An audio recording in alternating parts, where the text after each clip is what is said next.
Today, 3 new patients have been admitted into Mushroom Doctor. Patient number 1 has long stems and tiny caps and looks nothing like the beautiful oyster mushrooms you expected. Then patient number 2 has thick, healthy caps and short stems. Looks perfect. Okay. Then patient number 3 started growing normally. Then halfway through the whole growth process, the stems started stretching, and so the stems stretched rapidly while the caps remain small. Only one of these patients is growing exactly as it should. The other 2 are just trying so hard to tell us something. Can you diagnose them? Okay. Can you look at these 3 patients and diagnose them? Don't answer yet. Don't answer yet. By the end of this episode, you will know exactly why oyster mushrooms grow long stems and tiny caps. And also, you will learn how to fix the problem, how to produce mushrooms your customers will actually want to buy, as long as it's oyster mushrooms. Yeah. So let's begin today's diagnosis. Welcome to Mushroom Doctor series, where we diagnose your mushroom problems and help you grow better, harvest more, and waste less. I'm fine again. And today we are solving one of the most common problems in oyster mushroom farming. Yes, the most common problem in oyster mushroom farming, which is your mushrooms, they finally begin to fruit. Like you've done all the process, maybe you got a fruiting bag, or maybe you started from scratch. They started fruiting, you were excited, then you notice something isn't right. What exactly is the problem? Instead of the wide, beautiful caps that we all know oyster mushrooms to have, you start getting long stems, you start getting tiny caps, and poor quality mushrooms that are difficult to even associate with oyster mushrooms. So people even find it difficult to sell. Many growers think it's bad genetics. All that, some of people that every small thing they blame it on this one, others blame poor spoon. But in most cases, your mushrooms are reacting to the environment that you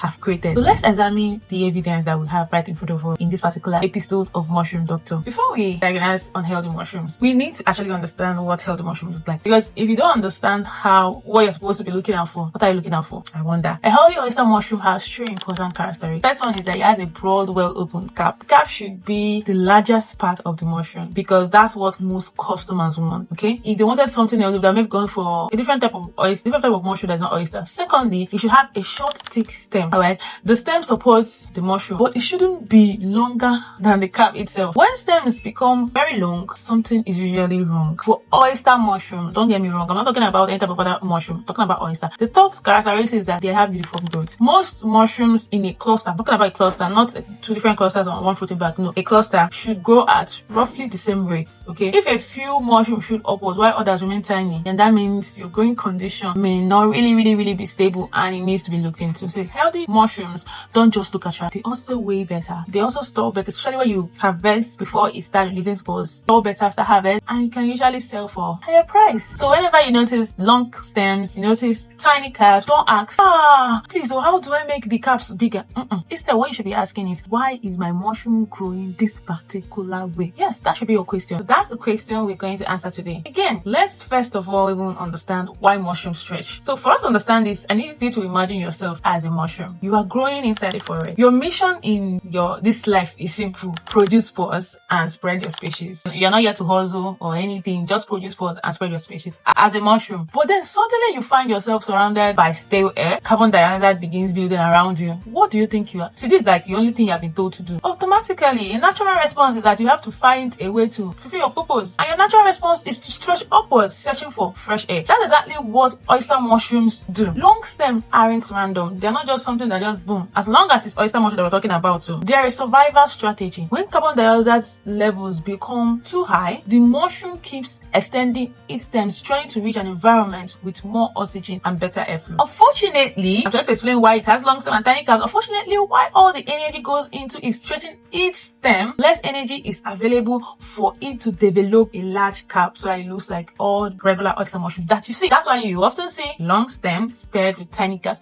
It only takes grace for you to see long, especially when you see them earlier, for you to see long stem that has middle size cap. Okay, so your mushroom is not defective, it's just adapting. The shape of the mushroom is simply telling you what it experiences every day inside your grow room or your fruiting room. And that brings us to today's prime suspects. Drum rolls. Ladies and gentlemen, meet today's prime suspects: poor fresh air exchange. Notice I didn't say humidity this time around. Notice I didn't say light. I didn't even say genetics or the regular one, poor spawn. No, fresh air, for me, is the main culprit, because as oyster mushrooms grow, they naturally release carbon dioxide like I always say, they are the closest plants to humans, closest thing to humans, because they take in oxygen and release carbon dioxide. So if your grow room doesn't receive enough fresh air, that carbon dioxide becomes trapped around the mushrooms, and the concentration, as they keep releasing it, that the concentration is going to continually increase. And when it does, the mushroom will start responding by stretching. The stems become longer, caps remain smaller. It's almost like someone that is trying to breathe inside a room with all the windows closed and everything is just inside. The air is all stalled. Alright, the longer they stay there, the more uncomfortable they become, and that's why they look the way they look. And many beginner growers focus almost entirely on keeping the humidity high. But please, that's not it. Balance is always key. Humidity is important, but fresh air is just as important as your humidity and your temperature. So high humidity with poor ventilation often produce exactly the mushroom we are trying to avoid. So how do you know if poor ventilation is a problem? That's where our investigation begins. I've talked about prime suspects. Now let's talk about 5 most common causes of long stems and tiny caps. Suspect number 1 is not the prime suspect. We have poor ventilation. This is the most common cause. If fresh air cannot replace stored air inside your fruiting room or your grow room, carbon dioxide builds up around your mushroom, and then your mushroom starts responding by stretching upwards. And if you're consistently harvesting mushroom with very long stems, this should be the first thing you get to investigate. Yes, this should be the first thing you should get to investigate. Not spawn, not genetics. No, this poor ventilation. Suspect number 2, too many bags in a small space. Sometimes your ventilation system is working, congratulations, but you have placed too many fruiting bags inside the room. Yes, every bag releases carbon dioxide. As the number of bags increases, the amount of carbon dioxide also increases. The number of bags increases, the amount of carbon dioxide also increases. Eventually, your ventilation can't keep up with the number of bags you have in your grow room. So the solution isn't always buying bigger fans. Sometimes it's simply reducing overcrowding or increasing the distance between your shelves. Alright, 3 has to do with poor airflow around the cluster. Okay, yeah, everybody is not really overcrowded, reach every mushroom. Some clusters become trapped behind other bags or in corners where air barely, move around. So those particular mushrooms around those corners often develop longer stems than mushrooms growing closer to the air. Yeah, notice how the symptoms can vary even inside the same grow room. That's an important key we use when diagnosing our tree patients. Then suspect number 4, insufficient light. Here's something many growers misunderstand. Oyster mushroom don't need bright light. They don't need sunlight to grow. They can be in a room, but they do need light to develop properly. Light helps the mushrooms understand which direction to grow and encourage normal cap development. Yes, you can use bulb, you can use LED light, whatever it is. If your fruiting room is too dark, your mushroom may become elongated as a search for better growing conditions. So like I said, a simple LED bulb or indirect natural daylight is usually enough. Remember, mushrooms don't need intensive light. They don't need sunlight. They just need a source of light. That is a source of light. So that's about suspect number 4. So suspect number 5 has to be high temperature during fruiting. This one, in Igbo language, you say something that makes someone like they can cool some. Okay, temperature also affects your mushroom shape. When the fruiting room becomes too warm, your oyster mushroom becomes stressed. They grow faster. So it was already okay one day. Check it very well. They grow faster, but not necessarily better. Your caps often remain small while your stems continue stretching. And if you have corrected ventilation and lightning but still see long stems, check your fruiting temperatures. Sometimes reducing the temperature by just a few degrees can actually noticeably improve your mushroom quality. Now that we have questioned all our suspects, let's now go ahead to diagnose your grow room, your own grow room, not my own grow room this time. Before changing anything, answer these 5 questions about your grow room, okay? Then to help you know what next to do. So question number 1 is, do your mushroom have long stems and tiny caps? If yes, then the first thing to investigate is fresh air exchange. Question number 2, are all the mushrooms affected? Like when you come into your grow room, come into your fruiting room, every mushroom inside that place is affected. Is it like that? Or the ones with long stems are just on maybe one shape on one corner of your grow room? If only one area is affected, probably have an airflow problem rather than a room-wide problem. Question number 3 to ask yourself is, how often does fresh air enter your fruiting room or your grow room? If your room stays closed for longer periods, carbon dioxide